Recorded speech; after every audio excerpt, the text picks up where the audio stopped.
Hello. It is 5 p.m. on Sunday, the 21st? No, the 22nd of January, 2023. Where has the year gone? We've just got into 2023 and it's already almost February. Actually, speaking of years though, Happy Lunar New Year! Gong Si Fa Chai, Sin Yen Kuala, Wan Sa Yuri. I grew up in Malaysia around a lot of Chinese people. So, I know one of them literally means Happy Chinese New Year. I don't remember what the other two means. Or well wishes. So Happy Lunar New Year to those of you that celebrate. It's either the year of the rabbit or the year of the cat. So I hope you have a very good year of small fluffy animals moving forward. I am Creator Xtiara, one-time Queer Lady Magician, now PNG tuber. Been streaming on Thursdays, Genshin Impact on Thursday evenings, and Stage Magic and video games on Sunday afternoon, Sunday evenings. We're starting with the Phoenix Wright Ace Attorney series because written by a magician and has a lot of stage magic, and we're jumping in with one of the first big stage magic cases in Ace Attorney, Justice for All, Max Galactica. Thank you for those of you who came to my debut last week. That was pretty fun, had a good crowd. I've hopefully sorted out the issues with the Stream Elements mod, so it's not going to be so hectic. If you're in Melbourne, actually speaking of which, I'd like to pay my respects to the traditional custodians of the land. I'm coming from the Woiwurrung Bunurong lands of the Kulin Nations. Pay my respects to the elders past and present, any indigenous people watching. Sovereignty was never ceded. Anyway, they're saying if you're in Melbourne right now, it's Midsummer. Midsummer Carnival was today, our version of Pride. So it's not just there. We have Pride as in the March happens. I think it happened sort of earlier, a couple months ago or something. But today's a carnival. It's a big outdoor festival. I was just there today. Just came home about an hour or so ago. Ran into Brad, good friend Brad Store of the stream and of my life in general. Queer Lady Magician, the show actually started at Midsummer Carnival. In a way, it was supported by a Melbourne Fringe Fund by Women's Circus, and what had happened was that I had this idea for Queer Lady Magician as some sort of show. I had 5-minute bits or something, and I knew Women's Circus had sort of a thing you could apply for that'll give you seed funding. They produce a show for Melbourne Fringe and all that.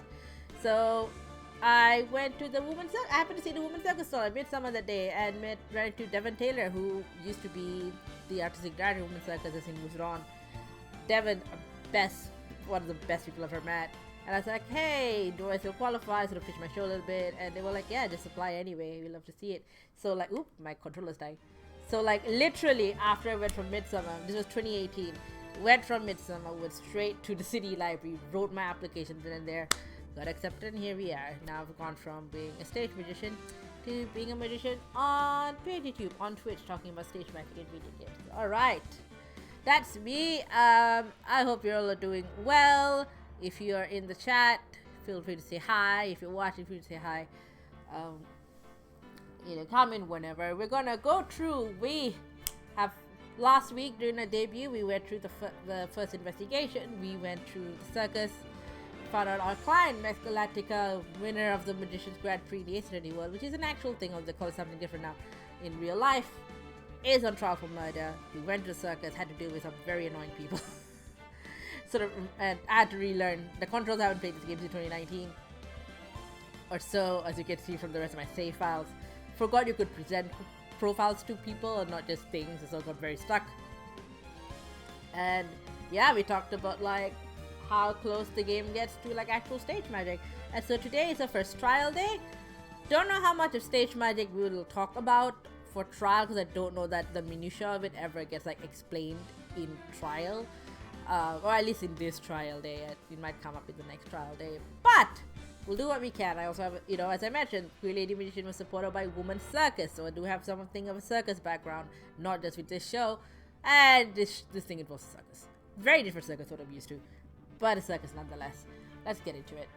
Justice for All, load the save data. Yes, it's so the save data kind of like it sort of autoplayed to like a little bit of the start of the trial, so we might have a little bit that's missing. I apologize, but you know, I was careful to load it like not too far. Okay, we're right in the right spot. All right, December 29th, around New Year's. Stuff always happens around New Year's and like Christmas for these guys.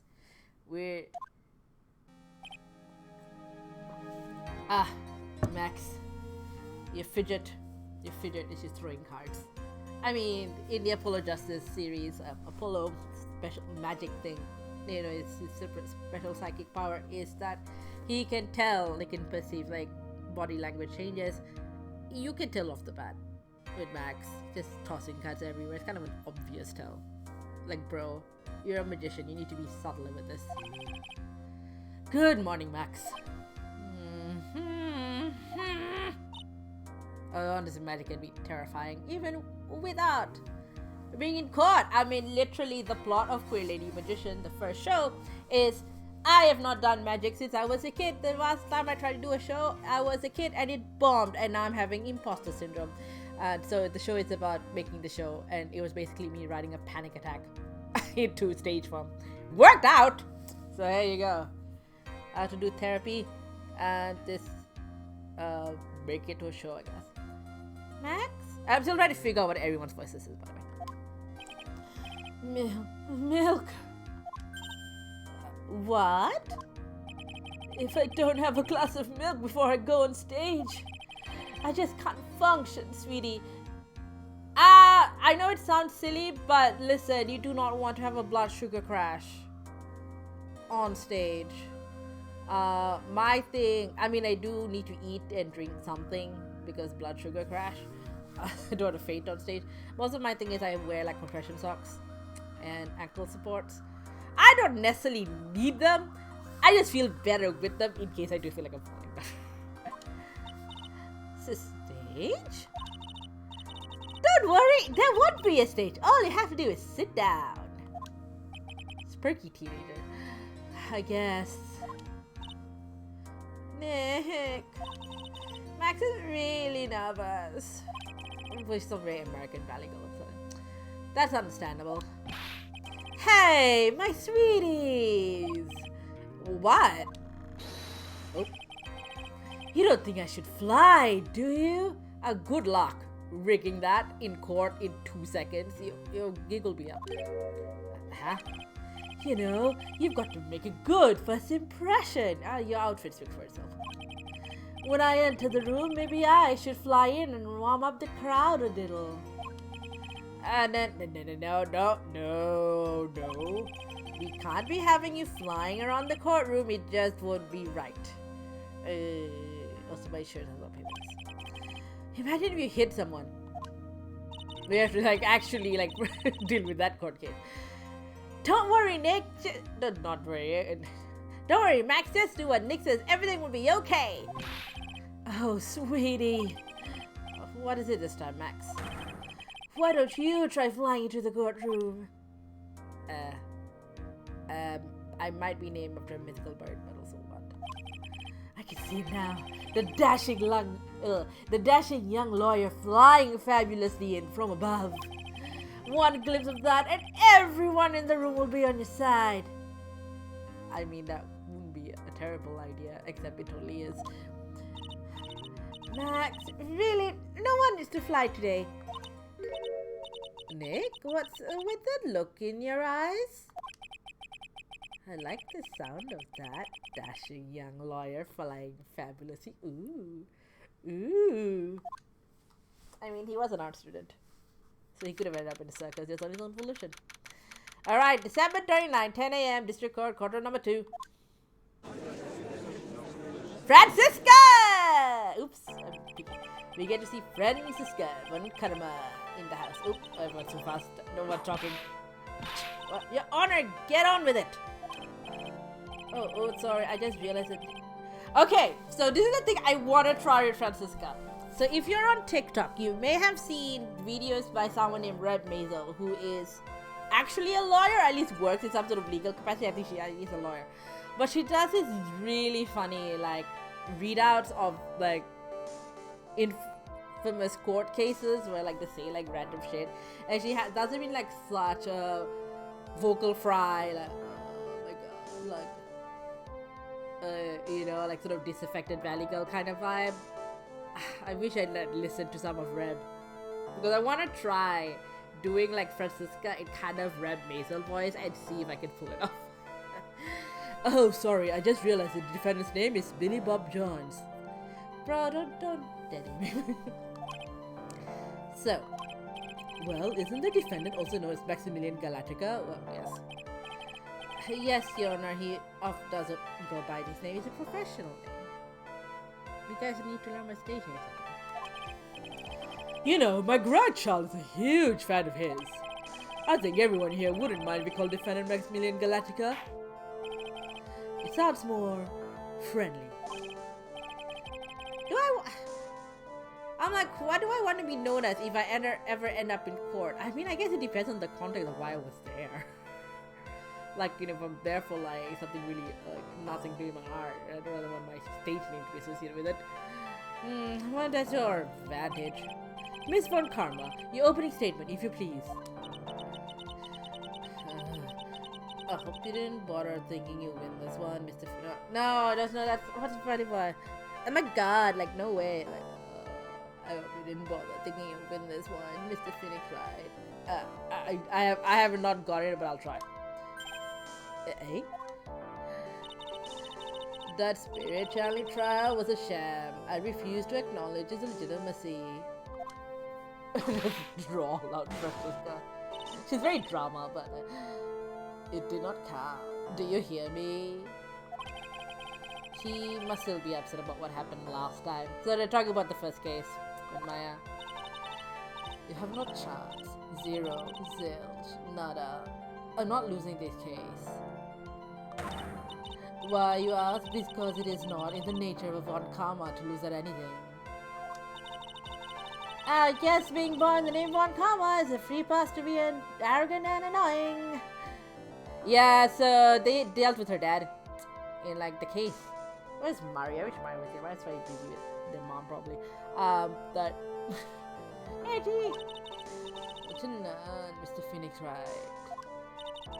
I'll show you the textbook procedure for proving how absolutely guilty you all are. Me? Guilty? What are you talking about? It will be my ultimate revenge.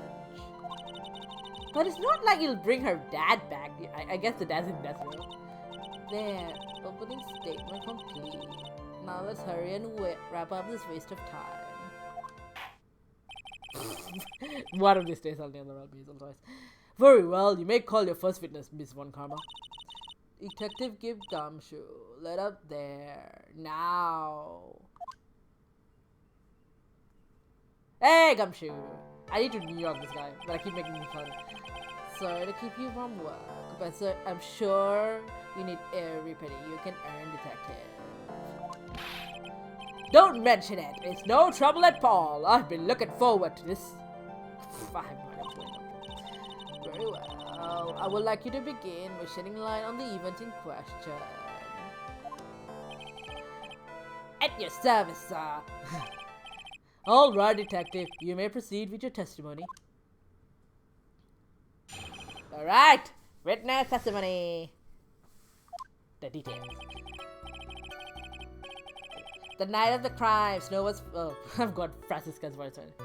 The night of the crime, snow was falling at 9:40 p.m. and getting extremely cold out. All of the circus performers were gathered in the big top to practice their routines. The practice session broke up until 10 p.m. The murder itself took place in the plaza in front of the lodging house at 10:15 p.m. See here, the victim was found bent over a wooden box dead as a doornail.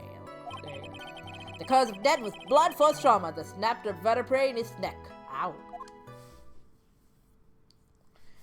See here, pal. What is happening? I see, he was beaten to death. No, he wasn't. Here's the autopsy report for the victim. The court accepts this into evidence. How do you give Gumshoe like a New York accent, but it's not working? Autopsy report added to the court record. A blunt object. Very well. Mr. Wright, you may begin your cross-examination. Yes, Your Honor. Alright. Tonight, the crime scene was falling at 9:40 p.m. It get extremely cold out, and I'm doing a translating Newcastle agent. Alright, what are my buttons? Left bumper press. Okay. Let me ask you about the snow. It was nearly a blizzard up until the time of the crime. Did it pile up? It wasn't such a big deal, maybe about an inch and a half on the ground. The snow froze in place and stayed on the ground until the next day. Snow, let me see. There's gotta be more to this. Eh? What's the matter, Nick? I need to take a look at the court record. Mr. Gumshoe, what were the members of the circus doing on the night of the crime? The circus performs regarding the big topic practice routines. When you say all the circus performers, who do you mean? Everyone but the dancers and the staff were there. Regina the animal tamer, Mo the clown, Ben the ventriloquist, and of course the defendant Max Galactica and his victim the ringmaster. Oh, and I almost forgot, Rita the tiger was there as well. Out of curiosity, what about the circus monkey? When I was investigating yesterday, he happened to snatch my wristwatch. Detective, you're welcome to file a police report after the proceedings. Sue the monkey. The practice had broke out about 10 p.m. After the practice was over, where did everyone head off to? Regina was playing with Bridget while Mo went back to his room tired from work. Ben the ventriloquist went to the front gate, absorbed in his own world. The ringmaster and Max went off to the Grand Master's office to talk privately. Talk privately? That's awfully suspicious. You wouldn't happen to know what they were talking about, would you? It seems they were negotiating Max's salary. Actually, Max was asking for Regina's hand in marriage. Why? Why is this a thing? The murders took place in a plaza in front of the lodging house at 10:15 p.m. I'd like you to be a bit more specific about the events at 10:15 p.m. Okay, not a problem, pal. We got a witness that told us how the whole thing went down. This is totally meaningless. Time to move on. Alright, we'll just have to revisit that testimony later. Detective Gumshoe, would you mind telling us how the victim met his end? What is that? What are you hiding, Francisca? What are you hiding? Figures in a wooden box. A wooden box? That's right! The victim must have been carrying the wooden box when he was killed. Carrying the box, huh? Carrying the box, huh? It was a rather strange wooden box, Your Honor. What do you mean? Well, it was much heavier than it looked. Not to mention it was locked. Locked, you say? Wooden box added to the court records. Victor has a 20-pound box. It blows a small bus truck. This may be my only chance, so I might as well ask some questions. About the wooden box. This wooden box, you figured weighs about 20 pounds, right? Sounds about right. The whole thing is lined with iron. Iron plating? What do you think it's lined with iron? I figured I just did it to make the box heavier. Ouch! I think we call do without your guesses, detective. Stick to what little you actually know. Sorry. Suffice to say, the box is really heavy. Plat is shouted. Much better.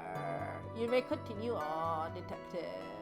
Oh my god, the game, it's not, hang on.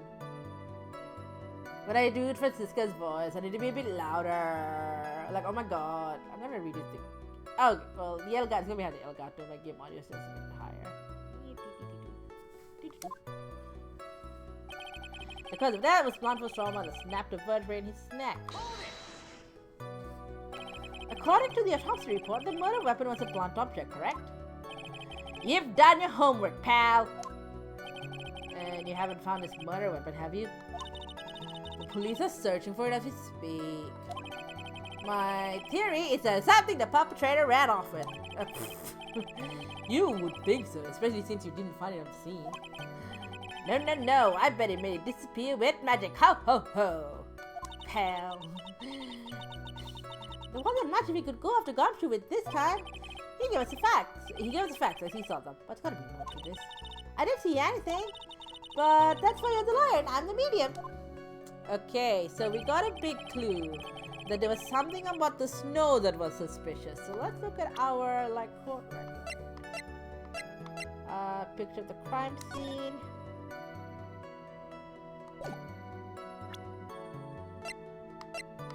It's something snow related, I want to say.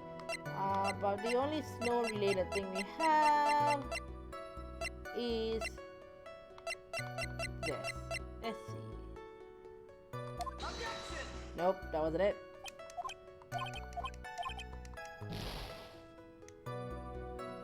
Oh, hang on. I know what the deal is. I need to ask more about the wooden box.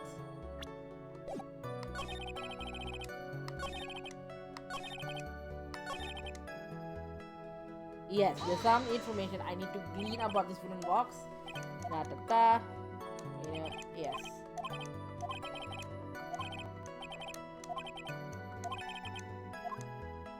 About the lock. You said the box was locked. How exactly was it locked?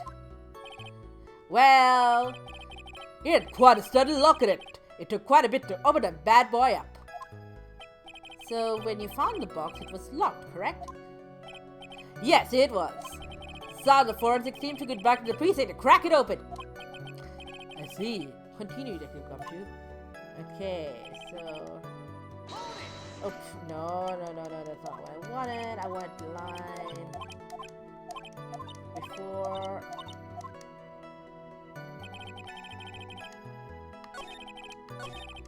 There we need to go back. Yes, press this. Alright, back to the conversation about the wooden box. Let's ask what's inside. Do you mind telling us what was inside that box? Well, when we found the box, it was locked tighter than Fox North. So I took it back to the station and cracked it open. All that was inside was this little bottle. Ooh, suspicious. Bottle? What is that, detective? Exactly what it looks like, Your Honor. It's a condiment bottle. What's inside the bottle? It's filled with pepper. Pepper? Why in the world was it locked in a big box? There's only one little bottle in a huge box. I wonder if there's some sort of special meaning. A small sizzling bottle. Add the court record. Okay. Well, I think we have a good feel for the details of the event now. I guess I'm going to get out of Gumshoe in this case. You mean all we're going to get out of here is that little bottle of pepper? This random southern. Now that we have to act with the detective, I'd like to call my next witness. Hey, I'm not even off the stand yet! Obviously, but that's due to being slow and unable to take a hint. I don't know, but rap trap has such a mean sound to it. I need to practice my New York accent. Pal, I'm a sensitive guy. Thank you very much, Detective Gumshoe. You may step down. Miss Von Karma, call your next. Oh no, is it a clown? I would like. Oh, it's the ventriloquist. I would like to call Mr. Benjamin Woodman to the stand. She must be talking about Ben the ventriloquist. I wonder if Trillo will show up on the stand as well. There the two are. Please state your name and occupation for the record. My full name is Trillo Quist. I am employed as an operatic tenor. Where's Brad? Excuse me. The witness called the stand was one Mr. Benjamin Woman, ventriloquist. That row must be cutting off your circulation. I say that I was a singer. Maybe you don't believe me. Fine, I'll dress you with a song. Me, me, me, me, me, me, me. The world of the law, exciting and daring, guilty or innocent, decided by Judge Justce with the woman. Well, what do you think? It had a good rhythm. Just the lyrics. They leave something to be desired, so to speak. Hello. You know better than to insult a judge. Shut up! Just look at your nose. You would think you'd have the sense to fix it. So ugly you ought to punch you in the face and the offset swelling would help. You know that your mouth is your mouth. You know that your mouth is the reason. You know that your nose is the reason you'll never be an A-list star. Celebrities must really enjoy seeing everything that flashes into their minds. I mean, calling celebrities is a bit of a stretch, Maya. What's going on here? Oh no, I need man to know who the witness is. Don't worry about me, Sarah. I'll let Trilo handle this.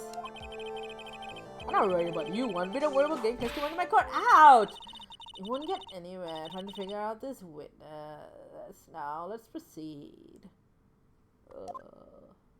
My god. Like, honestly. Once practice was over, I left the stage to the steward. I mean, clown. We're going to Logic House and dish tape. I keep adding random songs to this. Once we got to the Logic House, I dish tape and went back to the plaza's entrance. That's when I saw Max heading towards the scene of the crime. He was the only one heading that way. How can the punk not be the killer? Then the police showed up and took Magic Boy away. You saw Max and Galactica heading towards the scene. You sure of that? Without a doubt, he had his silk hat cloak and the dumb white roses on his chest. How can you mistake someone with that crazy get-up and his rose stuck up so high? That's enough. I think we all get the picture. Just one thing. You said you ditched the clown. That's right, dress boy. Well, since you went with him, couldn't that mean the clown committed the crime? He's got a point. What a shame. He was a nice theory, but the clown can't be the culprit. What's that? Here's absolute proof. Silk hat? This was found at the scene of the crime. It belongs to the defendant. Without question, he was wearing his signature hat during practice. If the clown was a murderer, there would be no reason for this hat to be at the scene. Well done, Miss Von Karma. Your prosecutorial skills are unrivaled. Well done. Oh my god, well, thank you. Thank you for stating the obvious. Mr. Phoenix Wright, what do you have to say? Okay, I guess she's the boss again today. Alright. What's up, Trillo? Oh my god, back sore. Ah!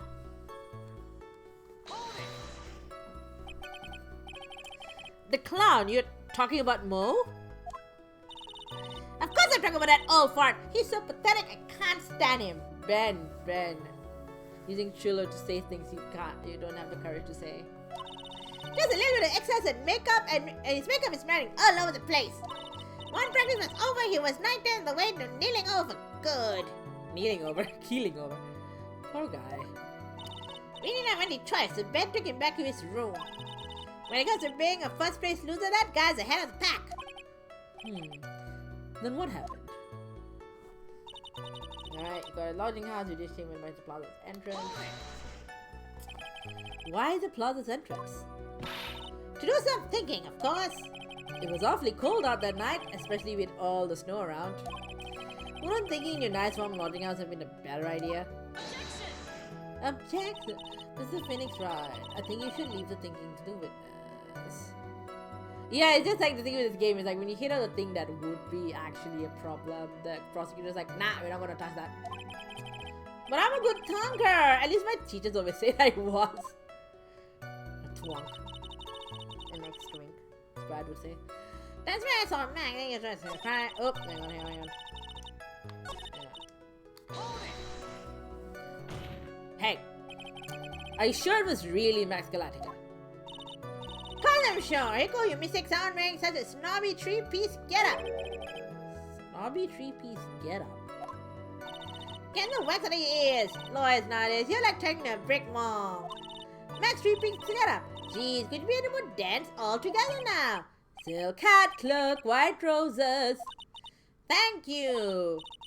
Nick, I think you should put a bit more effort into preparing your questions. That's gonna be a problem, isn't it? Alright.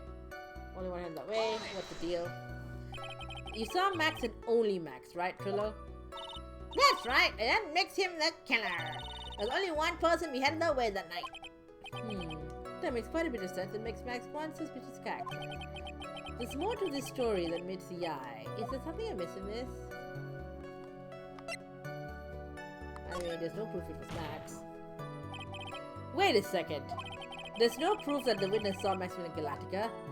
Hey, you still don't get it, do you? I saw what I saw with Max's 3-piece joke of a costume. Alright, let's say it all together now. Till cat cloak, white roses, someone else could be wearing it. Thank you! I think you should study up on celebrities, Mr. Wright. Great, I'm getting shut down by a toy. Alright, let's see the other issue. Max, only Max.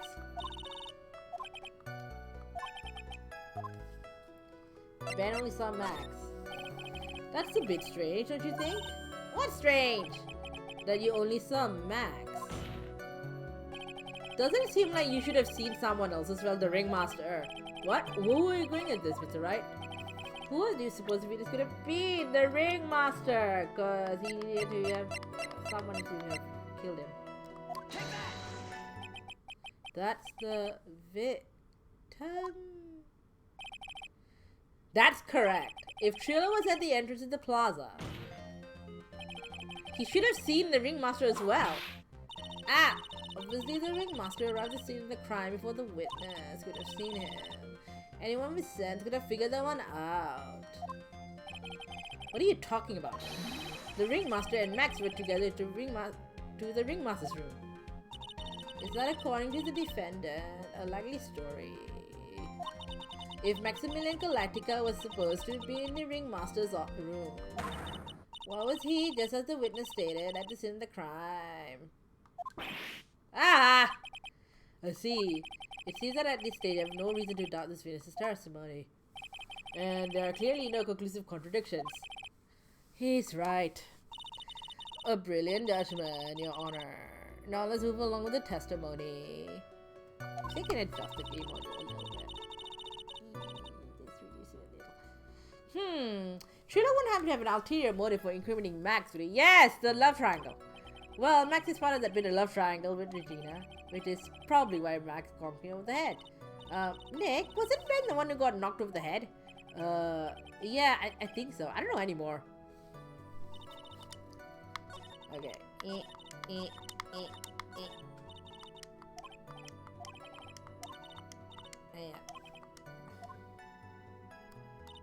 So, how do you know with the cop?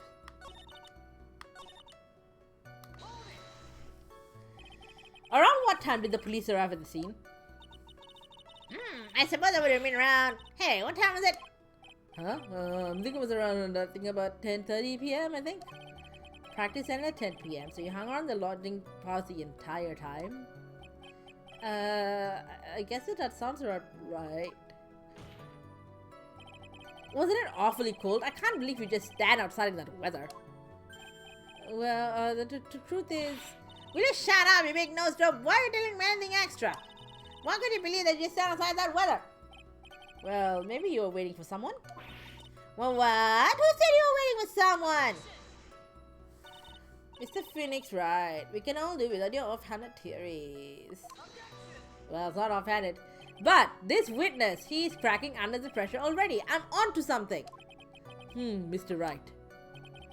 Who do you suppose the witness was waiting for? After they call you waiting for Regina? Well, if he was waiting outside in the cold, it was for one person. And one person only. He was waiting for the animal tamer Regina.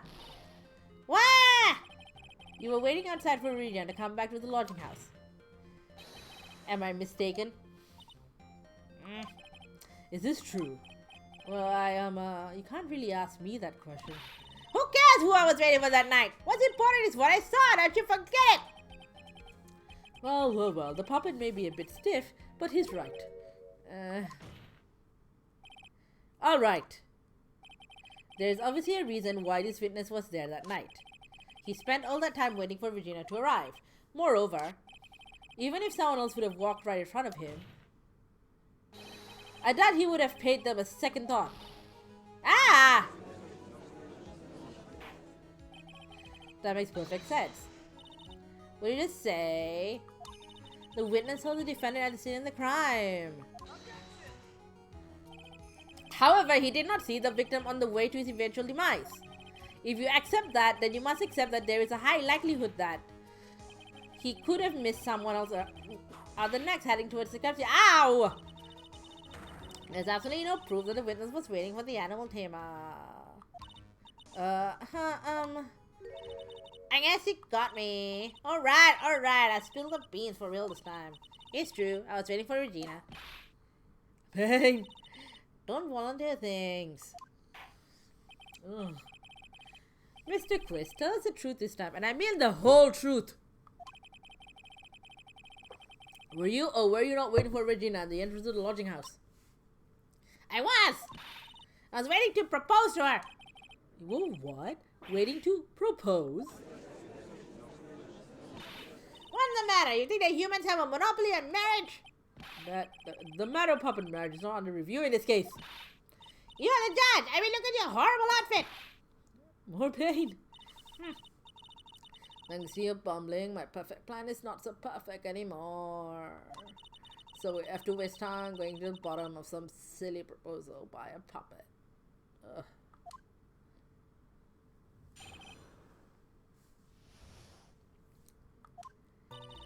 Don't be surprised, I'm going to propose to Regina. I made a son and gave it to her. I kept it in my pocket, waiting for the chance to propose and give it to her. Of course, I only had it in my pocket that night. It was a present for her. In the end, I wasn't able to give it to her, so I've still got it in my pocket. Do you know? Do you know? You are going to propose you a puppet. Don't be so obtuse. Just because a puppet doesn't mean I can't love. I guess you're right. Because I'm cold doesn't mean I couldn't propose to her. No! No, you don't. No, you do not. You do not know. Exactly. His honor is looking a little less than honorable right now. Alright. My god. Okay, Mr. Rudd, please continue with your cross-examination. What was with that sigh at the end? Alright.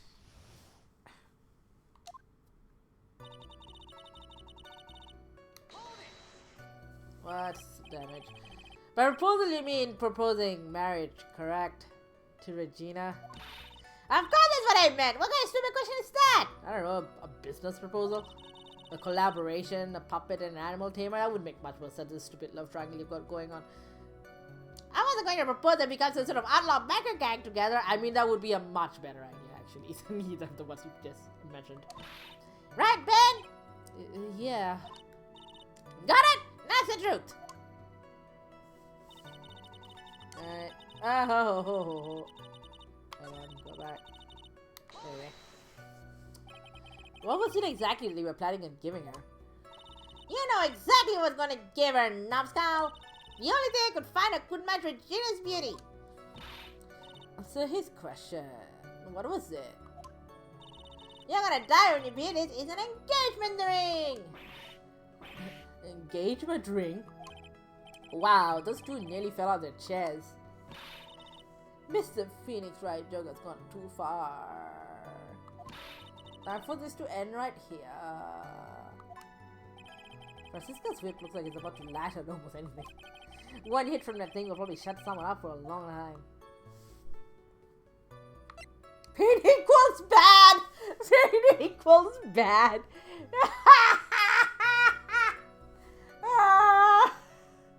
Wow. Is that how it's localized? Is it not localized? Is that how it is in original Japanese? Pain equals bad. Pain equals bad. Hang on, I'm taking a screenshot of this.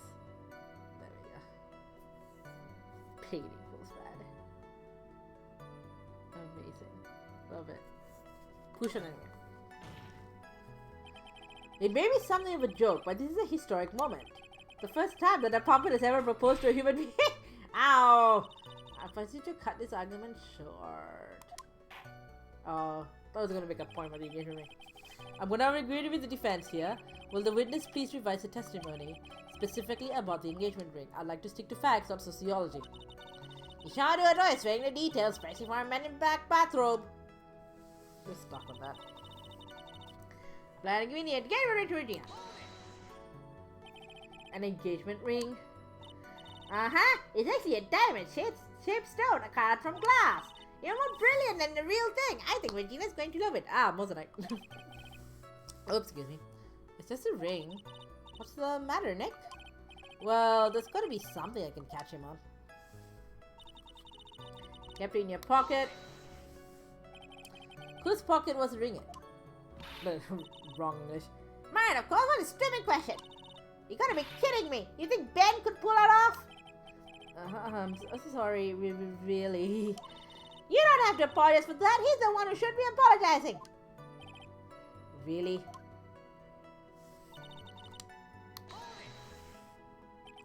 So you went to the lodging house to give it to her? That's right. I tried to give it to her during practice so many times that I lost count, but that uppity snob kept getting in the way. Uppity snob? He couldn't possibly be talking about me, Max Galactica. When I get a hold of thing, I'm gonna saw his woodblock in half, and not with magic. Well, they always say that love creates rivalries. So, what about this present?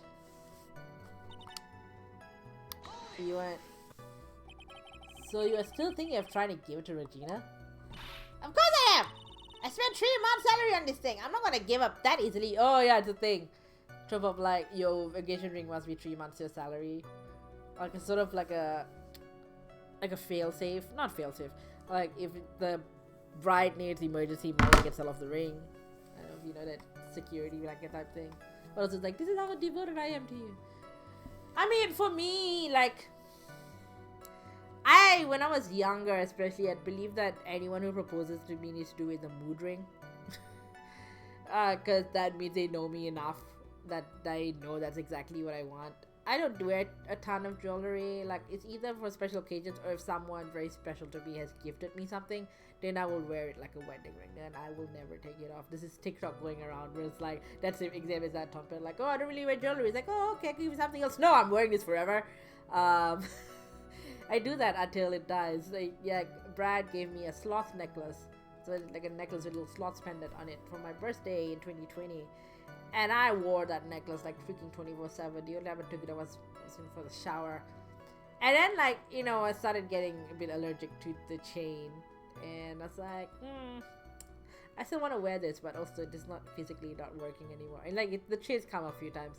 So I just took the pendant off and hot glued like a pin back to it, and I put it in my bag. So the sloth pendant is there in my badge on my bag now. Oops, sorry. But yeah.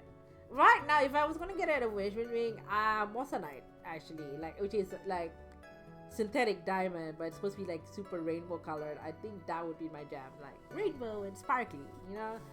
But I don't have much use for rings. As I said, I mean, I'd probably wear a wedding ring or an engagement ring for the sentimental factor, but it'll probably feel like a bit weird on my hands. Like, I don't know, we'll see. That situation is not coming up anytime soon. So, I wonder how much he receives for appearing in the circus. Probably. I mean, Big Berry Circus is a big commercial one, right? Like, but they're saying, like, the sort of thing they're implying is that Max makes way more than the others, even though in the anime, as we discussed in previous episode, Max is a union leader. So we're not sure. We're not sure, actually. It could be anything. Our union rates don't really have a clear rate for circus artists, like here in Australia, so, you know, they have actors, but not so much like sort of specialist like skills like circus, so depends. Mari, where are you? You could tell me this, even though you're not actually in equity. probably way more than he deserves. How about it, Nick? I think it's about time to unwrap this toy testimony. That's the spirit, Nick. Give him heck. The judge says the days that confused him again. Maybe he should get out more. Okay, so do you have this in your pocket, actually?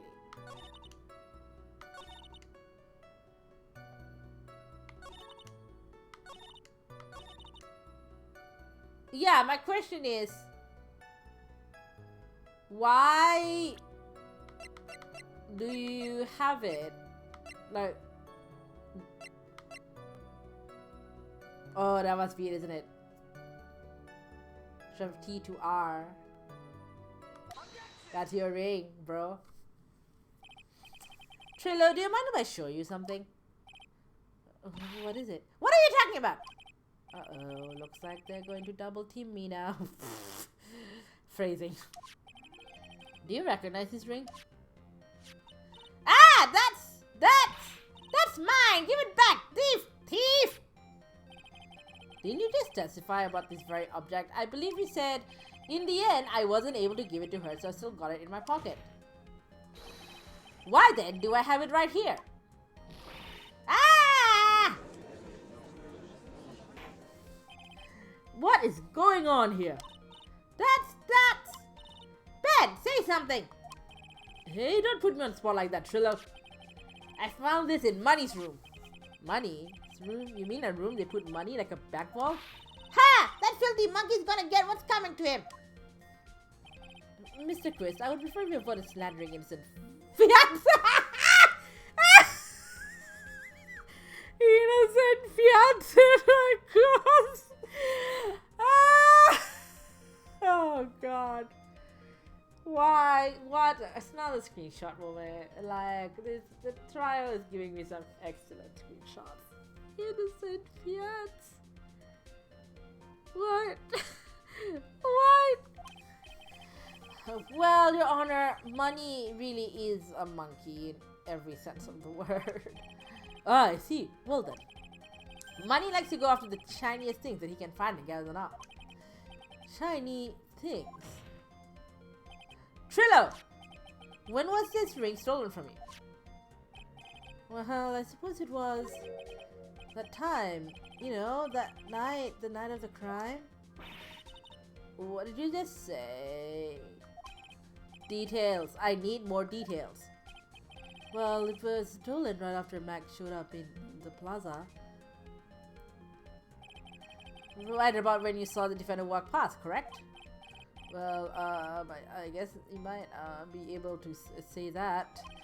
The ring might have, it could have been taken around that time. Ooh! Ah! Yow! Ah! Ow! Ow! Ow! Oh! Ow!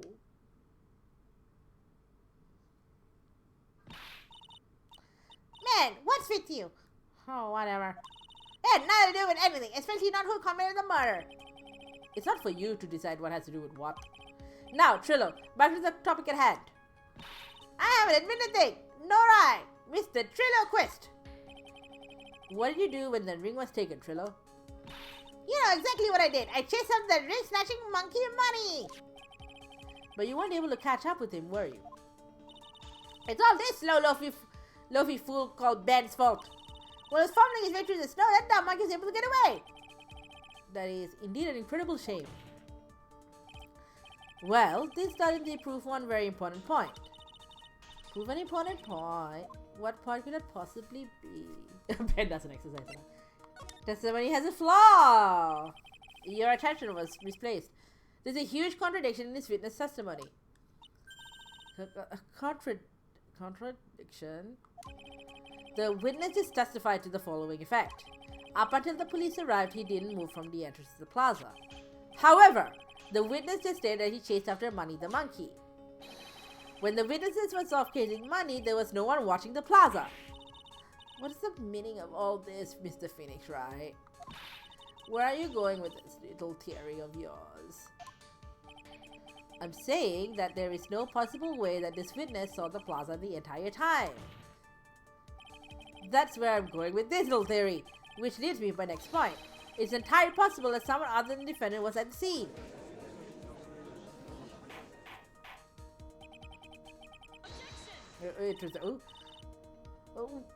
Well then tell me this, Mr. Phoenix Wright.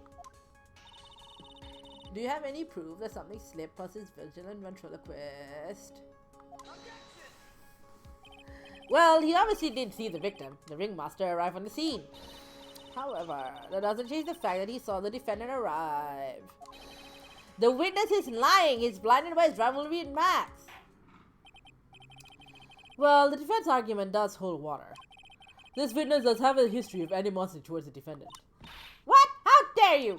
I wouldn't like to get that dog in trouble. He's not even worth it. I saw him. No doubt about it. I saw that worthless liar. Well, just for clarity's sake, let's flesh out exactly who you saw on that night. Ha! I've told you so many times. You think you know my story is not changing. You've already changed your story, stick boy, and I'm sure it will change some more. When there is one line, there's usually many more behind it. Exactly, Maya. That's why we have to keep after him. Yeah!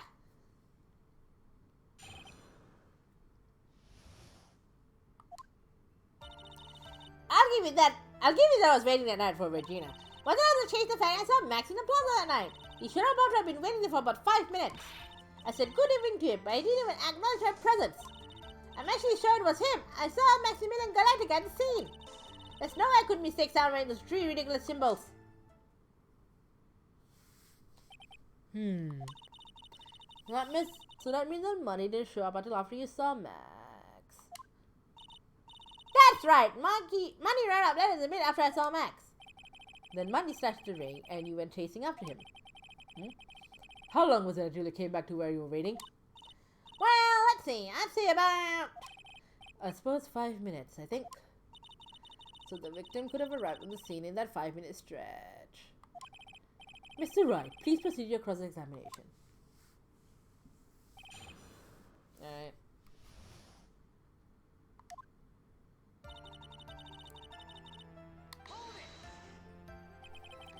So you were only concerned with waiting for Regina that night? That means you probably wouldn't have noticed if someone else showed up. You should think about how many eyes I actually have. I've got 4, you know? 4. F-O-U-R. Counting bad, of course. With that many eyes, I really think something will slip by me. 4 eyes is an awful lot of attention directed in one area, I suppose. Yikes, the judge is even more dangerous to our kids than Thriller. It totally is. But it doesn't change the fact I saw Max in the plaza that night. So you saw Max covering the big top that night? Of course that's where I saw him coming from. I was staring at the entrance the entire time. I guess that makes sense, especially since he was waiting for Regina. Alright. About what time would you say these events took place? You're one of the dumb people on the planet who can't figure it out yourself. You already know that practice finish probably at 10, and you already know that when learning calls right after practice. You don't need to be a brain cell to know around what time it was when I saw him. There's that 10 more minutes. I'm sure you can do that. Now what time was it? Indeed, what time was it? What time was it? Everything about for a second. Yeah, I'm not good at math. It was 10 p.m. Ah, yes, that sounds about right. It sounds about right, but that's the time I saw Max on the scene. I said good evening to him, but I didn't even ask my present. So you testified that you said good evening to Max that night. You must enjoy asking terribly obvious questions. You say good morning in the morning and good afternoon in the day, right? And it's obvious that I'd say good night to someone at night. What, Ben? You got something to add? Let me guess. That's not it, Trillo. You say good evening at night?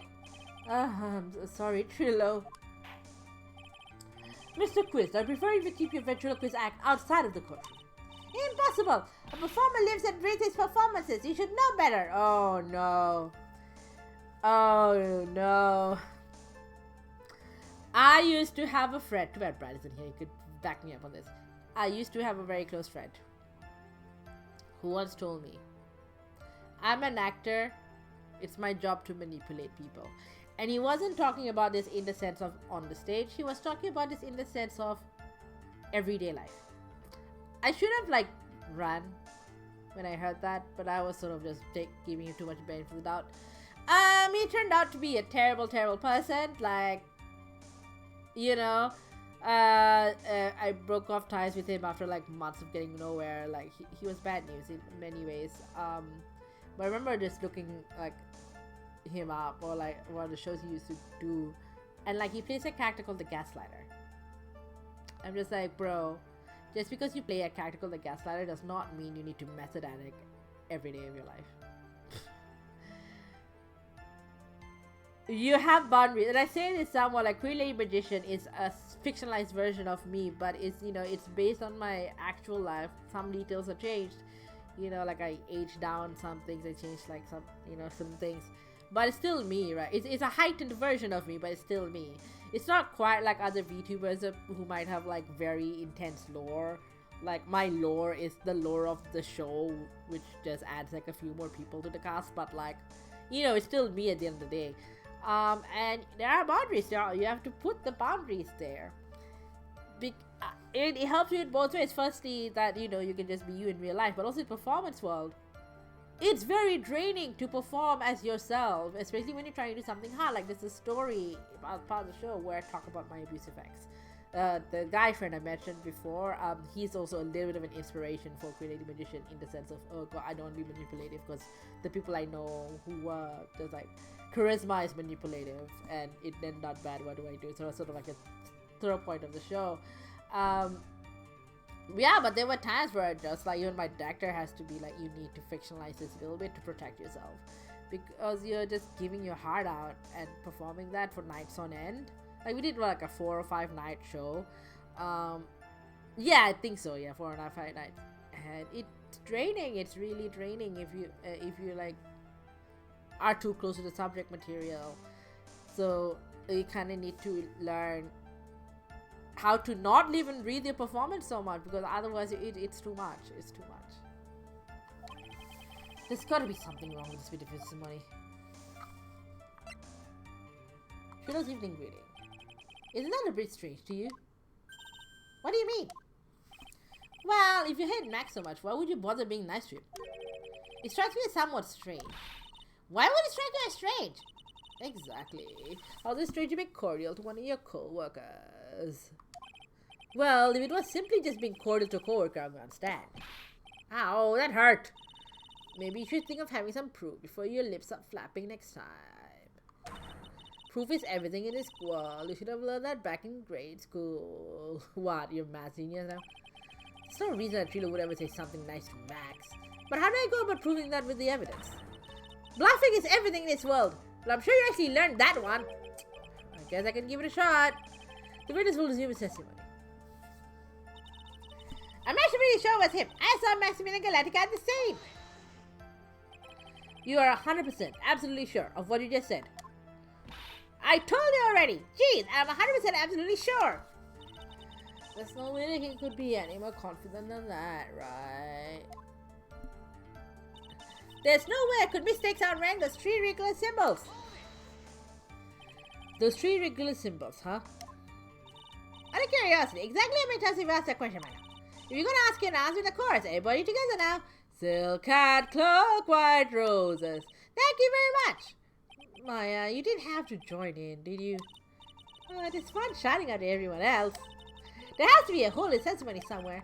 I agree, but you have to prove to make something stick. All we can do is try it, right, Nick? We gotta have something to prove useful. Alright, time to go to back work. Alright, so the thing they're hinting is the thing that there's a feud in Max. What do I have that proves this? That is, this entire thing about like, oh, the broken bottle. Right, okay, yeah. Because I know the 3 symbols is also a thing that gets like bandied around, right? But yeah. No. Yeah, so you had a fight. There we go. Trilla, is it not true you had a fight with Max on the day of the murder? A fight? A fight over Regina, to be exact. It wasn't that big of a deal. It was just an argument, a disagreement at most. A disagreement usually doesn't end with someone getting clonked off the head. Ah! That morning, Ben got clobbed off the head by Max, didn't he? What? Is that an admission of assault and battery? Ah! Before we handle that, we should wrap up the defendant's murder charge first. You can actually get the total crime.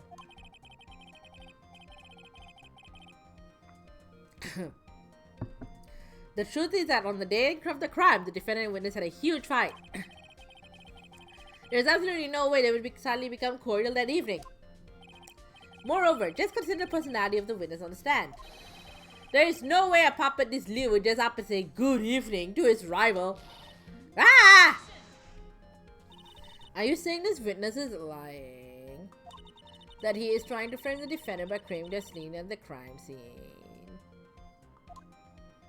I didn't tell a single lie. Honestly, You just what?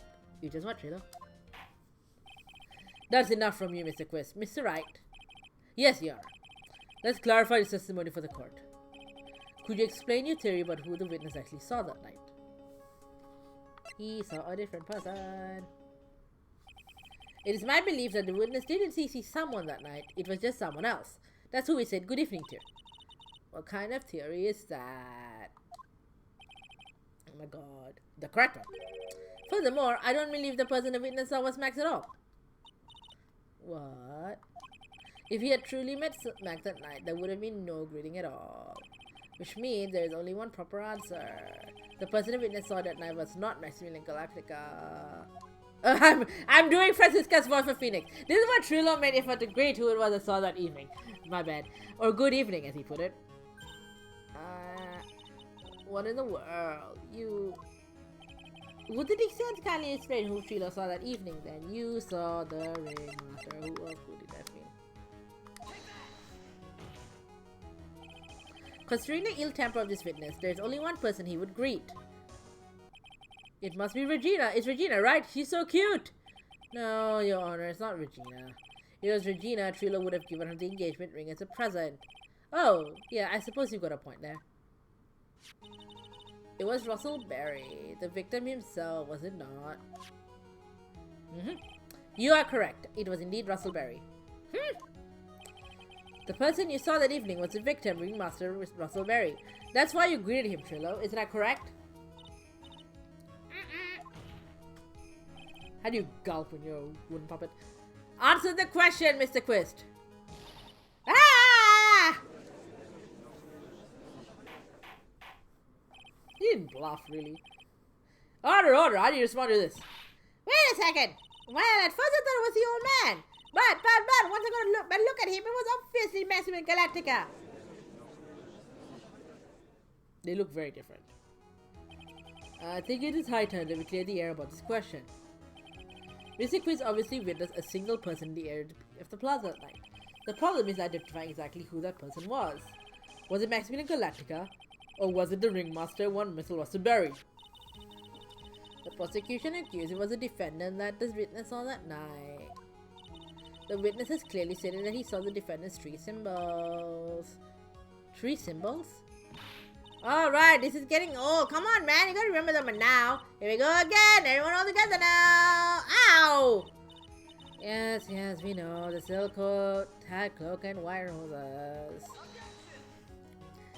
A silk hat and a cloak. Anyone could wear them. They'd even look good on me. What was that? Well, what the witness has at least repeated that he saw Max's three symbols. However, how do we know it was Maximilian Galactica? It could have been someone else dressed up as him. Possibly even Russell Berry. What? Oh my god. Miss Von Karma. Do you have clear evidence that the person the witness saw was a defendant? Well, if that's the case, then it's impossible for me to make a judgment at this point. Yes! I think we finally won a point in this one. That is very unfortunate. Huh? You're just a little too excited for your own good, Mr. Phoenix, right? What do you mean by that? You merely established one thing from this witness. You established that this witness saw one person in the plaza that night. I applaud you on your effort, but who that person is can only be answered by the next witness. Oh no, it's a clown. Huh? Your Honor, the prosecution will provide, beyond a shadow of a doubt, an answer to the question and evidence that clearly establishes one thing. That there is none other than Maximilian Galactica responsible for the crime. Oh my god. Very well. The court will take a 10-minute recess. During that time, I request the prosecution prepare the next witness. Court is now in recess. Okay, so court is in recess. There's probably going to be some random cutscene. Yes. So,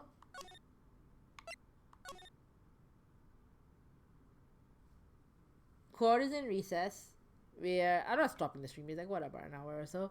But we are also gonna take a recess. Not 10 minutes. It'll be about like 5-ish or so to get some water, get some snacks, and go in the bathroom, take a bathroom break, and I will see you soon in a few minutes.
All right, we are back. Hello, hello.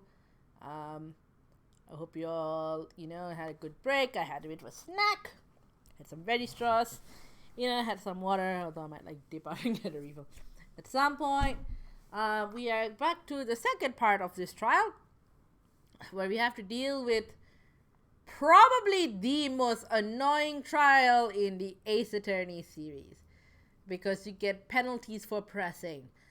And we've already lost a bit, I think, because I press on the wrong thing. Yeah, this is usually walk through town, but we'll see. I think you can't, usually in the Ace Attorney series, you can press every statement. Here you get a penalty. Every day with this stupid clown. So, let's get back. Oh, yes.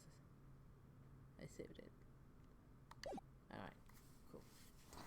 Cool, let's get back into it. Alright, still until 4 a.m., so the entire debacle took about 2 hours. Sweetie, you have to believe me, I didn't go anywhere near that crime scene. So then where were you when the murder took place? We talked about it yesterday, remember?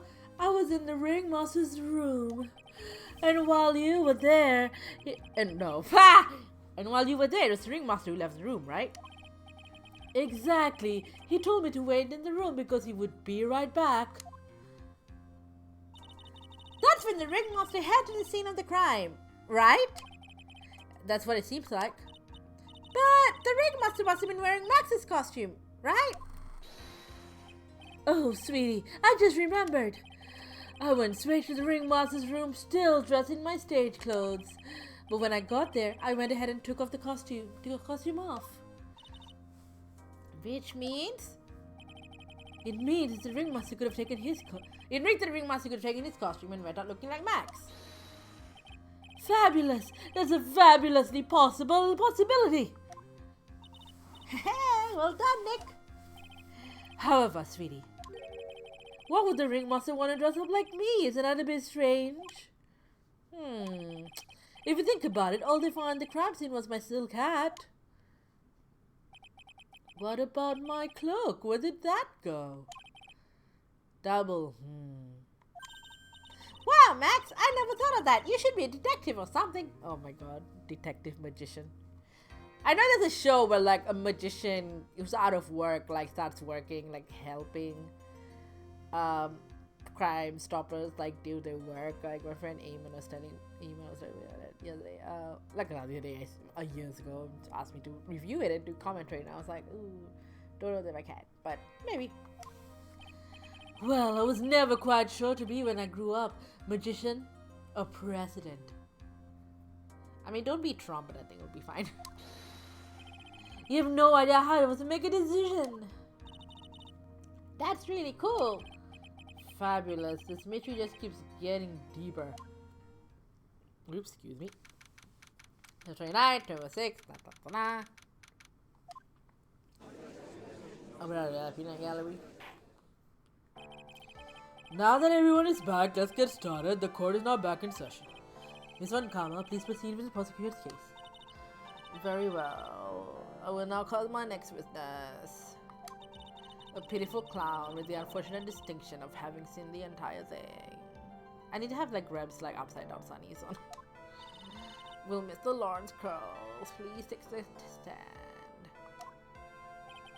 Why did you just call him a pitiful clown?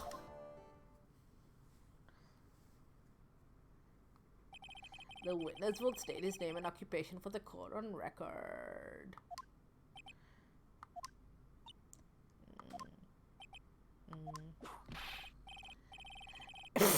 Investment failure for the rate. Name and occupation. Very quick. No. Fresh is Bel Air. Wrong Beverly Hills show. Will the witness please inform the court why he's speaking autobiographical gibberish? Oh, I'm sorry. I'm just not used to being in court. I've never been in a courtroom in my life. I wasn't quite sure what jokes is best suited to this sort of occasion. What in the world are you talking about? You're in a grand hall of justice, not some comedy club. Since it's easy to see your occupation, please state your name for the court. Oh yeah! maybe this joke is okay.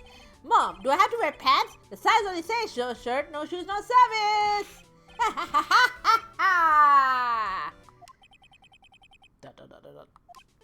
Okay, how about this? Have you met our proctologist, Dr. Seymour Butts? How was that one? Oh, shut up. But a couple comes in order. Your name. Lawrence Cult, professional funny man, also known as Mo the Clown. You witnessed the scene around 10:15 the day of the murder. Correct. Yes, it is. Very well, Mr. Cult. Will you please testify to what you saw this evening? A rabbi, a priest, and a rectifier walked into this plot. Not the humor, please. Okay. Aw, Barbo can't be his normal stooge self in court.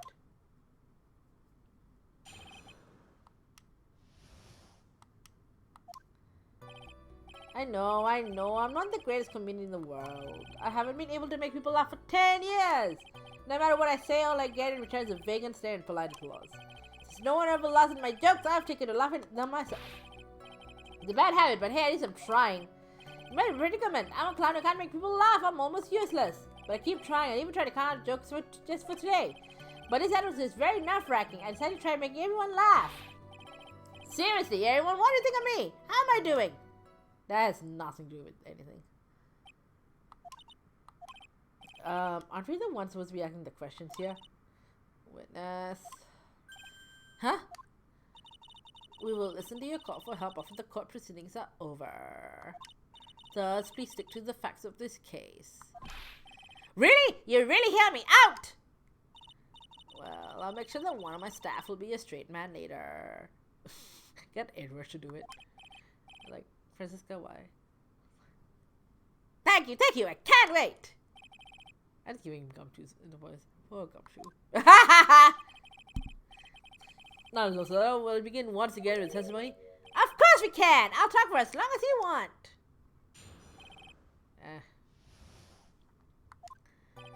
The night of the murder, after practice was over, I went straight back to my room. You have no idea how tired I was that night. I was pooped. I thought I'd go straight to sleep, but before I did, I glanced out the window. That's when I saw two silhouettes. They were a bit far away, though. It was the ringmaster, and he was with Max, who was wearing his cloak. I kept watching them, and all of a sudden, Max clocked the ringmaster over the head. That's very interesting. If this eyewitness account is to be believed, I have enough to pass judgment right now. Of course you can. There's no way this account can be criticized. However, the witness is a bit, how do you say, off kilter? Almost like he has some sort of atmosphere of guilt surrounding him. Ha ha ha ha! That was because of my insincere smile. Mr. Wright, please begin the defense cross-examination. Yes, Your Honor. Nick, you've got to find some kind of contradiction in his testimony. I know that. Mr. Wright. Your Honor. I'm afraid that if you push this witness too far, it would bring disaster upon the court. Thus, I sincerely hope you're not going to engage in pointless saber-rattling. I understand, Your Honor. If it causes count to say from the facts, I'll hold you responsible. Why am I responsible? I'm not the one with the corny jokes. Alright, so you have to be very careful that you press. Only press when it's relevant. Yep. So...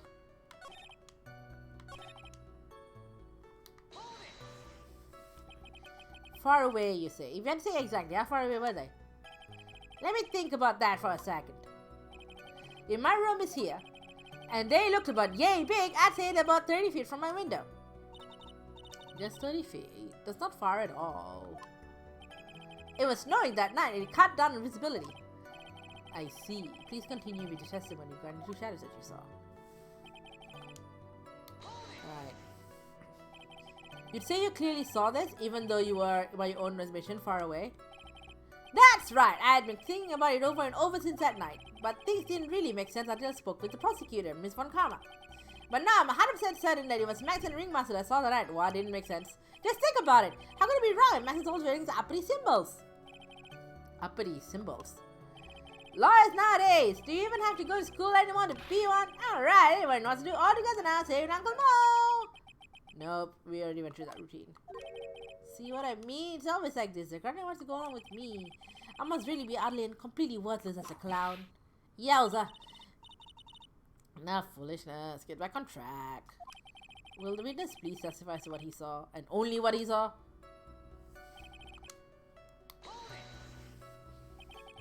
You say you saw the ring master get clunked over the head? Yes, I did. It was the climax of my story. He really does enjoy the completely random non-secular. What would you say the victim was struck with? You mean the weapon? I have no idea. A weapon wasn't found in the murder scene, right? That's not what I meant. You did see everything, didn't you? Well, yeah, I suppose I did. Wait, no I didn't. I didn't see a weapon. Mo! Did you or did not see the crime of murder committed that night? I will not permit you to harass my witness in this manner. You'd better have an excellent reason for attacking this poor clown. Because if you don't, you know what's waiting for you. A nice penalty. Ah! This is really dramatic. So be dead, Mr. Phoenix, right? Do you have any clear basis to believe the witness just see the crime? Of course I do. Of course I have grounds to make this claim. Now let's hear it. That's something I can't share with you at this time. What did you say, James? Right? I know there's something wrong with this testimony, but I can't put to what is way to work with the judge. Maybe we should get a bit more information. Once we find something more solid, we can give it another shot. Yeah, you're right. Mr. Wright, before we resume testimony... Oh, no! You know, but supposing what he told us is kind of different. Yeah, I know, it's going to put more change. You can do it, Nick. I will die. I will die. I will die, and I do not want to die. And especially do not want to die in the hands of this clown. And my remote just flew away. Let me just see what we have. We got wooden box, autopsy report, the ring, the monkey, the map.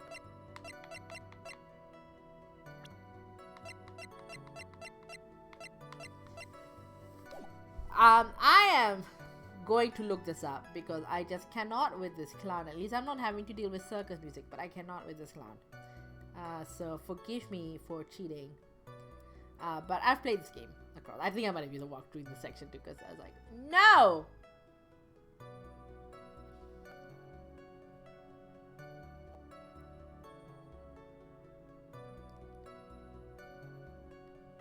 Is it any this? So I'm gonna look this up. It's not like anyone's watching right now.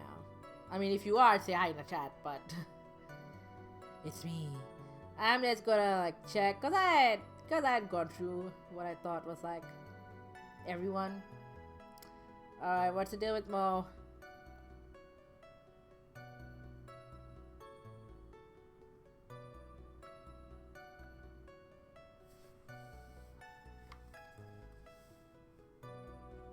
Alright, press on Mo's third statement. Alright, 2, 3. Oops. You just happened to glance out of the window? You could say that! You could say I also there picked, stared, glimpsed, peeped, eyeballed. Mr. Carls! Oh, I guess synonyms aren't allowed either. What should I do? I wonder if I should press it for the key. Press it. Exactly why did you look out your window that night? Why? Why? Clowns don't need a reason to look at the windows, do they? That's not what I meant. I meant that, well, when you spoke yesterday. Once I had tucked myself into bed, I heard this amazing noise. It was incredibly loud. It sounded like a giant thump. Ah, I forgot what happened. Oh yeah, I forgot about that. So you forgot. Oh my god, you forgot. Your Honor, the witness looked out of his window upon hearing a loud sound. He did not just simply glance out of his window that night. Oh yeah, that's right. I forgot to mention that thumb, didn't I? Ah, that's not something you just forget to mention. Yeah, what she said. I believe it would be best if Mo would revise his testimony. Very well, Mr. Curls, please revise your testimony. They should start turning the tables in our favor. Alright, you heard news about the window. That's what made me take a look outside. What was the sound like? Well, I guess it kind of sounds like, I guess you could say, Mr. Curls, may the court remind you that humor is unnecessary. Duh, how are you not gonna make a joke? I guess it sounds like I suppose it sounded like someone getting hit with something very hard. Yep, that's what it sounded like, honestly. Someone getting hit, huh? What then? You went out the window and you saw... Alright, then, step 6.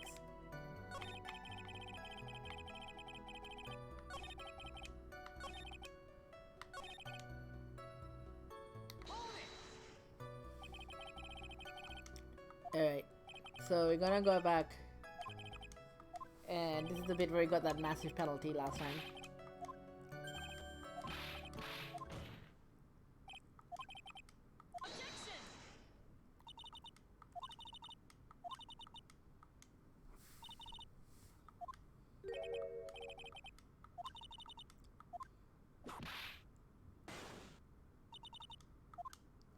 Yeah, we just proved that the tonk happened afterwards.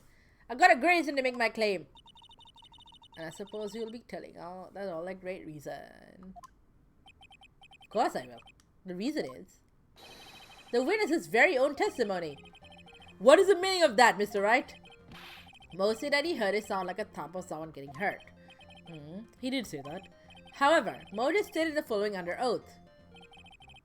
I kept watching them and all of a sudden Max caught the glint once more over the head. If most to be believed when he said he looked up out the window upon hearing a sound, then there's no way he could have seen Max clonk anyone. And I said, the guy goes Law and Order Cloud Victim Unit. Mr. Curls, how do you respond to Mr. Wright's assessment? They didn't commit this clown from his fear for maximum security clown car. Mr. Curls, are you reciting the C-Team theme to anger this court? No. I'm just sort of for time while I jog my memory. Great job, Nick! These types of witnesses always seem to have a selective memory. You just have to peel back the layers of the clown makeup to find the truth. Well, you're back from your jog. Well, it pretty much happened the way I said. It's probably sounded pretty much. When I looked out my window that night, the ringmaster was already face down in the snow. The prosecution helped me fill in the gaps on my statement. Karma! Tampering with witnesses again. So now you were saying that you did not see the defendant clonk the ringmaster? Yes. When I looked out my window, the ringmaster had already checked out. Checked out? Yep, he was on permanent vacation, as they say. The girls! Your Honor, you did not witness the actual crime. However, you still say you saw the criminal, correct? Yes, exactly! The ringmaster was slumped over and saw someone's silhouette next to him. Very well, then please testify to the silhouette you saw. I expect the truth. And if I ever catch a hint of a joke from you, I will put you in a holding cell until you learn court etiquette. Got it? Got it.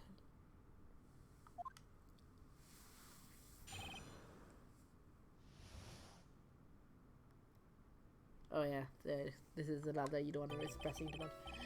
It's a bit far away, but I should could only have belonged to Max. There's no doubting it, especially since I saw his uppity symbols. His silk hat, that black cloak, they were all there. Your cloak is not black. His face was silhouetted, but there was no doubt it was him. His cloak was fluttering in the wind, so I couldn't really see what he was carrying. Your cloak is not black, your cloak is purple. It does seem the defendant was at the scene of the crime. It took the clown long enough to get his facts straight. No, that's my comment. It took the clown long enough to get his facts straight. But whatever. This should finally be good enough, yes. It is decisive testimony. Was Max really at the crime scene that night? He said he wasn't there. We have to believe in that. Alright, Mr. Wright, commence your cross-examination.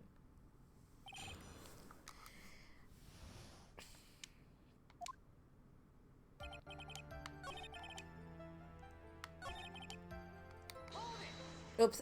No! You sure especially I saw eyes like a hawk. That was a terrible night vision. But that's not all I saw. Okay, good.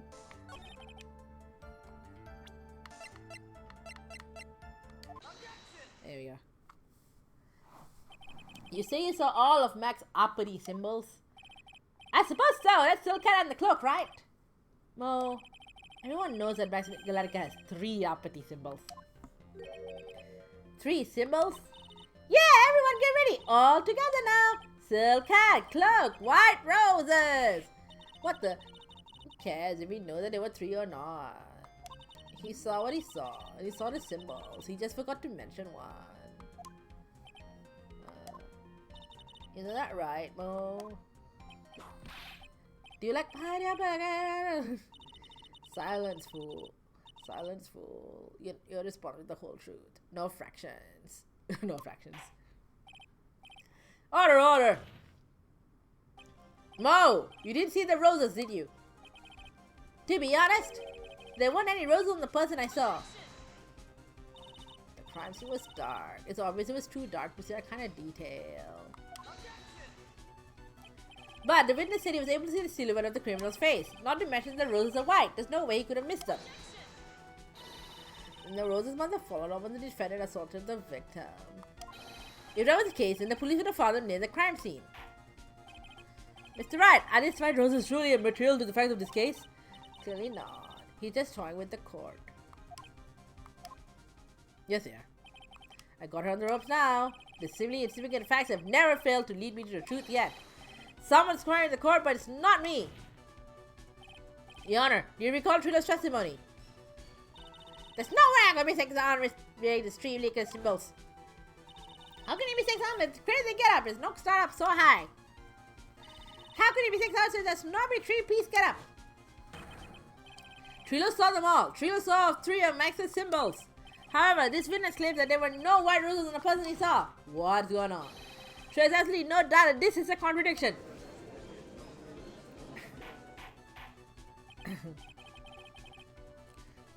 Now what am I supposed to think? One is supposed to disregard the pointless, but this... Judge, forget the roses. Thinks about his other testimony. The witness has stated without a doubt that he saw Maximilian Galactica. Nothing else matters. Let's wrap this case up now. I'm getting way away from Reb Masel. Your Honor, it may be trivial, but it does cast doubt in the prosecution's case. Frankly, I have my doubts about this witness. It seems that, unlike wine, the witness has not grown more mature in age. I'm not mature. Come to a conclusion. I'm 99% that certain that the witness was defended. However, my remaining 1% of doubt is quite reasonable, which means that for my peace of mind, I'm going to request a bit more testimony. What? If there are no contradictions in the next statement, I am prepared to issue a ruling. A ruling! Nick! This is your last chance!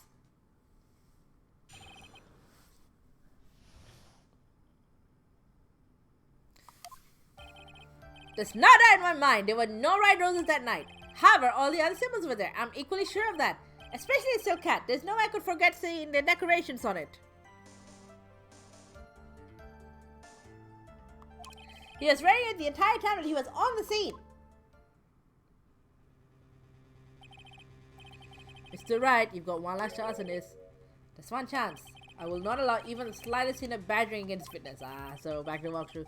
If you're going to prove me there's a contradiction in Mr. Cole's statement, you better have at least a shred of evidence to back up your accusations. Only got a single solid this, I gotta be careful. I understand, Your Honor. One chance is all I will need.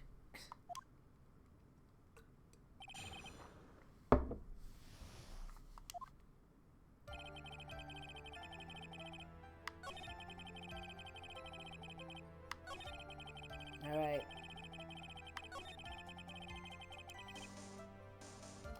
Silk hat. Silk hat. This wouldn't happen to be the silk hat you saw that night, would it?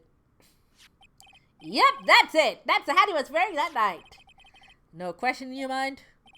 Exactly how I'd want me to take a thing like that! I see. Is there some sort of problem, Mr. Wright? Mrs. Von Karma, where exactly was the silk hat found? Must you always ask this question? It was found on the crime scene. The crime scene? That means... Oh no. The silk hat fell off at the crime scene. However, the witness frequently testified to the contrary. The witness stated that he was wearing it the entire time he was on the scene. No! That's not true! Order, order, order! Mr. Curls! Yes, Your Honor? What is the meaning of all of this? You're old enough to know better than to behave like this in court. Hey, this is not right, that's so harsh! Alright, here's your eyesight and your memory, among other things. What? Why are you being so mean to me? What did I do? Let me guess, you just didn't like my jokes or something, right? You didn't have to go and insult my eyesight or my memory, they're both great. Seriously, why? Just because sitting above me doesn't mean you belong there. It matters again than you. Wah! Enough of this childish outbursts, Mr. Curls. Who do you think you are? I saw him, I swear I saw him. It was Max. Even if he didn't have his roses, he was still wearing his dumb silk hat. I'm telling the truth. He's turning to a bright little kid. It's pitiful, isn't it? He left the scene wearing a dumb silk hat. He was there. He left the scene. What's the matter, Nick? There's something I've been mulling over for a while now. Mo? What do you want? You just said that he left the scene. Exactly how did the murderer leave the scene of the crime?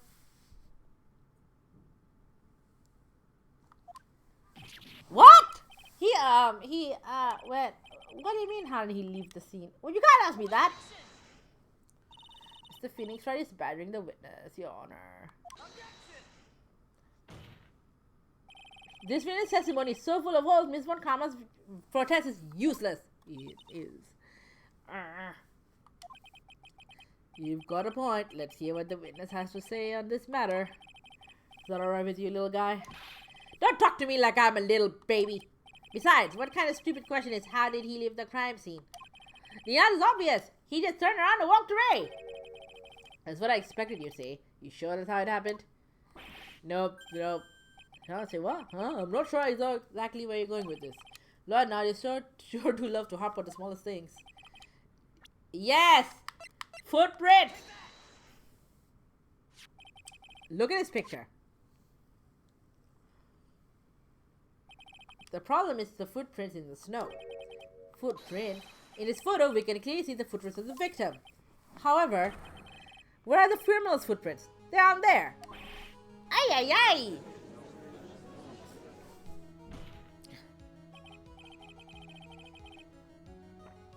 So, Mo, exactly how did the criminal escape the scene? Your Honor! This witness has already proven that his testimony is completely unreliable. I move to strike all of this witness's testimony from the court record. I agree. This clown's testimony is as rickety as the clown car he came to court in. Wait just a second! You guys can just ignore everything I said. Fine, I'll tell you the truth this time. You wait a second. You wait a second. How the fuck would Masel read this? You wait a second. I think you've said more than enough for today. That didn't hurt. I'm sick and tired of listening to you anyways. I'm getting the real deal this time. I swear. I don't know why, but I get the feeling things are gonna get worse before they get better. Mr. Lawrence Curls. Yes? The testimony provided up till now has been false. It hasn't been false. I haven't lied. It's just what? It's just I was a bit confused on the bit about the criminal leaving the scene. Especially since Von Karma and her whip told me not to talk about what I really saw. Order! I will have order. Francisca Von Karma, how could you? Your Honor, if you had heard the truth from this witness, you would have exactly the same opinion as I have. What opinion is that? It's not funny. Ugh. That's enough, Order. You're going to listen to what he has to say. Now then, let's hear the truth about what you say you saw, Mr. Curls. Ha! You're not going to believe this, but it's all true, I tell you. Try not to waste our time with your idiotic drivel.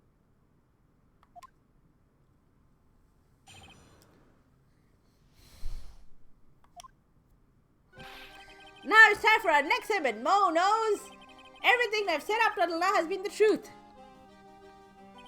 When I looked out the window, the ring monster was down and Max was standing above him. He wasn't wearing his white roses, but he was wearing a silk hat. That's when I saw he...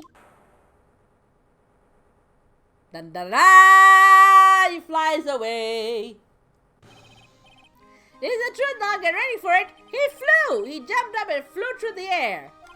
He flew right off and disappeared to the darkness. Very hard to rig outdoors on command. Especially when you're like in the room, in the office. That's why there are no footprints. Flying people don't leave footprints. Stop bowing. I told you it wasn't funny. Do you believe me now?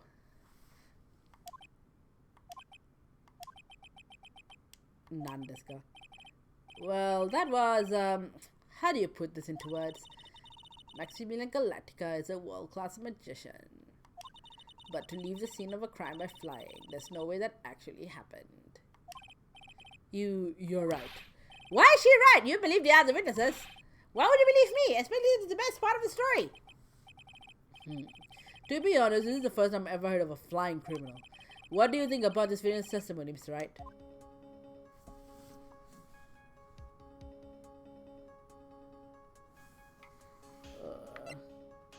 His eyes are playing tricks.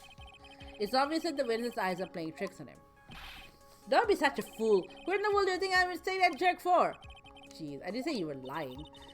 Wow, Hero's really serious right now. More so than he's looked all day. My voice is dying. I suppose I will let you all in on my thinking regarding this matter.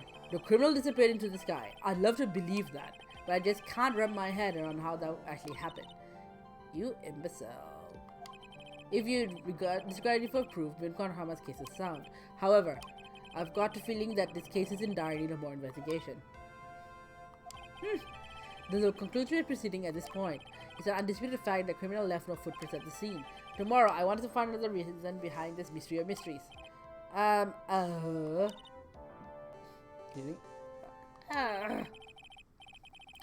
believe that's enough for today. Court is adjourned. December 29, 2:30, 2.5 hours here. Hey, sweeties. What in the world's going on? That's what I want to know. They say that the criminal flew off in the air and disappeared. Max, I can't believe I'm asking you this, but you didn't fly that night, did you?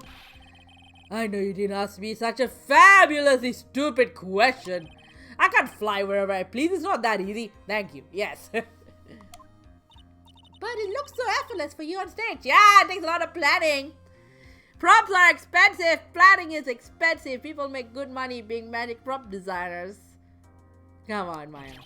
It's not that simple. I'm not actually flying on stage. Well, he's very forthcoming with the truth. I use invisible wires and have them hoist me through the air. Wow, you just told me a secret to your magic. Yeah, right? No, I broke the first rule. The cardinal rule, the only rule. A stupid rule. A stupid rule. You know? Magicians keep their secrets. I was hoping someone on stream would ask me about this, but I'll have to answer it myself. I think that rule is gatekeeping bullshit. Because, as I found when trying to put Quill Imagery together, there's not a lot of very good documentation about stage magic techniques, and whatever exists is very, very expensive and hard to come by. You know, it's not very accessible as well. We have a quick change number that's kind of like a medium change, because at the time a lot of the books about quick change were in the hundreds of dollars and you have to import them from overseas. There wasn't really any good resources on making new quick change costumes, and we were trying something very unusual at ours, where you had a sari and a burqa and, you know, a dress and all sorts of random stuff happening, right? And we sort of cobbled together something. We've had 2 iterations of it, and I don't know that either of them worked. But nowadays you have drag artists and Broadway artists, you know, who do quick changes, and they're talking about their process, and it doesn't ruin the magic for anybody to know how quick change works. You know, it's the impressiveness is still there, and I wish that these resources were available 5 years ago. It would have made our lives a lot easier, because they were alright, that's how you construct a quick change costume. I understand on some level the need to keep trade secrets, especially if it's there's a common effect, but you've come up with your own way of doing that effect. I can kind of understand that to some degree, but I also feel you know, if your if your work rests entirely of people not knowing how you did it, and you know, but if they know how they did it, everything about that show is ruined for them. I I feel like that sort of says more about you as a performer, because as I mentioned in like previous streams, I think I mentioned my debut stream, so much of magic is about the interaction between the performer and the audience. Like the magic is built there, and I'm crediting, I think Orbit Hudam said this, Hudan, don't know how to pronounce his name, said this, because that's so much of what magic is. And you know, like I've seen shows like I mentioned that where I could tell what, like, where the wires are, but it was so beautifully done, like I didn't care. And you know, like you see, as I said, quick change, right? Drag artists, Broadway artists, you can kind of see like what they're doing, but that doesn't take away the magic from it. You're like really enthralled, you're willing to suspend your disbelief in that moment, you know, because like everything else about the show, it's like pulls you in. And so if your act relies entirely on no one knowing the secret, to the point that them knowing the secret means that's it, that just feels like you need to build your showmanship more than anything, right? And you know, that's the Magic Secret Reveals YouTube series, which I did watch a lot for Queen Lady Magician. We had like one big illusion in our show, which was this prop box that it was sort of the form of the illusion where you slice someone in three. We never used it to actually like do the sliding in and out thing, but we do like try to slice people in three with that. It gets used kind of as a portal as well. So that's sort of the biggest illusion we had, and we do like a very simple version of this box, right? Because the point is not really that we slice someone in three. It's more like sort of an easy like in and out way. But yeah, that was useful to know, like sort of basic techniques and basic like principles that a lot of magic rests on, and especially with things like, you know, like close-up magic with hands. You know, there are a few core techniques, and you build on top of that you put them together to create different effects. You know, same with like a lot of the bigger illusions, like a few different things about physics, about angles, you know, like about colors, that you can put together to build an illusion. So you can sort of break magic down to this blocks. And I think like this sort of gatekeeping, and that's keeping like with the cost that expands the knowing where to find it. Like you live far away, like shipping to Australia is expensive, right? If it's not already in Australia, you know, that keeps a lot of people out of magic. It keeps a lot of like anyone who's not a cishet white guy, you know, may not be able to afford magic, may not be able to, like, even now a lot of the magic, you know, the Magic Castle style organizations, maybe the Magic Castle itself is a little better, but like, you know, just like I remember there's a big magic organization here that had workshops, and on the form you can register yourself and your wife, not your husband. Don't know what would happen if you were female and had a wife. You and your wife. It's so heteronormative still. You know, it's still like a lot of marriage cycles don't allow anyone who's not a guy. You know, this is I need to Google her name.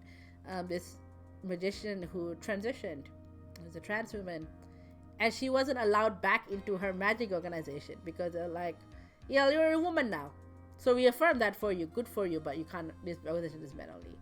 That's how gatekeeping it is. And you know, in the book Hiding the Elephant by Jim Steinmeier, which I mentioned last week, the beginning story is about Houdini is a hacker that stage magic because it's very boring on stage. He's good at escapology and like sort of seance debunking, but like as an like on stage magician, he has no charisma, nothing. There's also a story of a magician named David Devant, who it's like the stories go through like all these old magicians, like magicians from history. He's the only one that comes out looking really good because he, you know, he was one of the greatest magicians. He was writing a book about his techniques, and he was very sick at the end. You know, he had like a terminal illness, and he was writing his book about his techniques. And his idea was that he wanted to publish his techniques so that magicians of the future can learn from him, so he can pass his knowledge on. But like all the other magicians of his time were like, no, you can't do this, that's revealing your secrets, blah blah blah.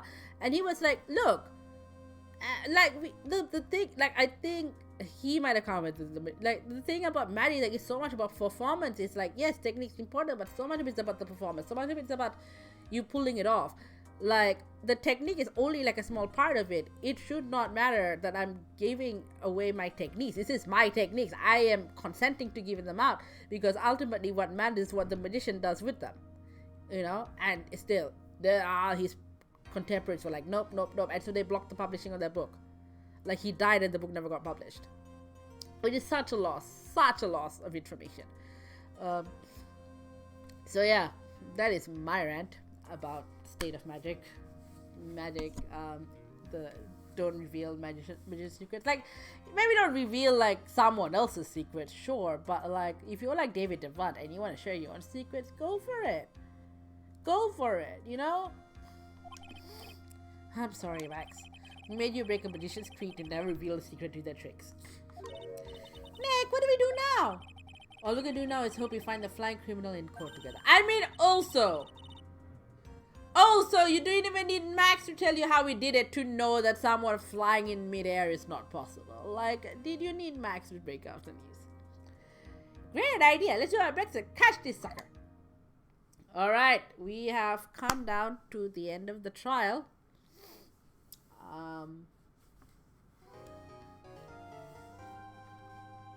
So I'll do like a little save. Alright. So if I go back, it's gonna like autoplay the investigation. Let me show you an image I made for my promo. If you saw me on social media, you would have seen this picture. Haha, yes. This is from the anime version of this case where Max is like hanging out in the sort of defendant's corner. You see, he has like a little belt with like little card symbols on it. It's interesting how like his big trick is flying, but like his outfit is all cards. Like the sort of the shift you have to do for people to be able to see what you're doing, very different. I don't think David Copperfield does cards. He probably knows cards, but I don't think he does them. His whole thing is like big illusions, like flying and making the Statue of Liberty disappear, stuff like that. Anyway, it is just before 7. We're just reading this case. Bit of a quiet one this stream. See if anyone's in chat. 01 Ella, Alice Drea, Ian Gathering, Commander Root, Drapsla, Dina Terra. Thanks for like hanging out. You can watch the VODs of this later on my YouTube, .com/creatrixterra. I'll be back definitely Thursday, probably Tuesday, because I want to start streaming on Tuesdays too, kind of like a wildcard day. I'm not sure, maybe I think you do Persona 4 Golden possibly, or you know, it's something a little bit different, sort of a half just chatting, half a wildcard. Yeah, then Thursdays at 7, so Tuesday would be around 7 p.m.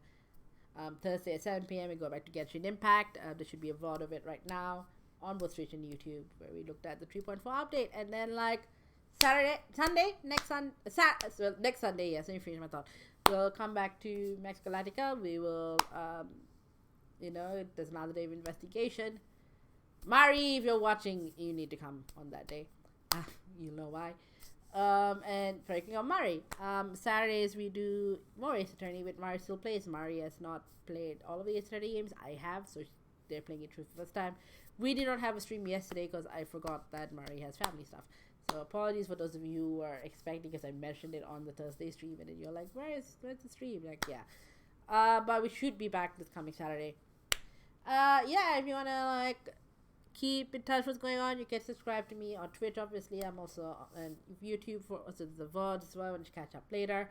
I am on TikTok, Twitter, Instagram, Facebook. I don't have it on my logo, and Patreon as CreatrixTerra. I am on Mastodon, CreatrixTerra, and Mage.town. Shout out to that tiny little server who I am possibly breaking all the server rules. I might end up moving just because I feel bad for them. But I'm there. You can go see my work at creatrixterra.com. You want to see what Queer Lady Magician is all about, or my actual stage magic stuff. Go to queerladymagician.com. Post on an update. But yeah. Other than that, I hope you have a very good weekend. Happy Lunar New Year. Go see Franchise Near Kuala. What's Rui. Happy Midsummer. Those of you in Melbourne who went to the carnival today, probably winding down for the night. Or swapping to night activities, I think. Yeah. I will catch you next time. Bye.